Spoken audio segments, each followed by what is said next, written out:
Kampuni ya Shin Rolling Stock ya nchini Korea Kusini imekamilisha utengenezaji wa mabehewa 36 kati ya 81 yatakayotumiwa na shirika la reli Tanzania TRC kusafirisha abiria kwa reli ya kisasa ya SGR. Taarifa kamili na mwandishi wetu Cleopatra Ngesi. Hayo yamebainika wakati Waziri Mkuu Kassim Majaliwa alipotembelea kampuni hiyo inayotengeneza mabehewa na injini za treni, ikiwa ni sehemu ya ziara yake ya kikazi ya siku 3 nchini Korea Kusini.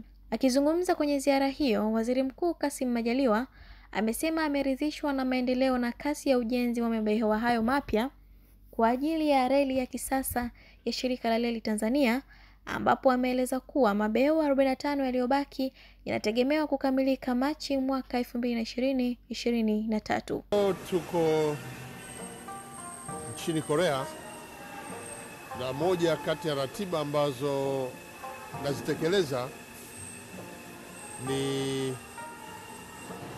kuja kutembelea kwenye kampuni hii ya SSRT ambayo inatengeneza mabehewa kwa ajili ya reli yetu ya kiwango cha kimataifa SGR, ambayo kwa sasa imeshakamilisha awamu 3 kutoka Dar es Salaam mpaka Dodoma, na leo nimekuja kushuhudia ukamilishaji wa utengenezaji wa mabehewa.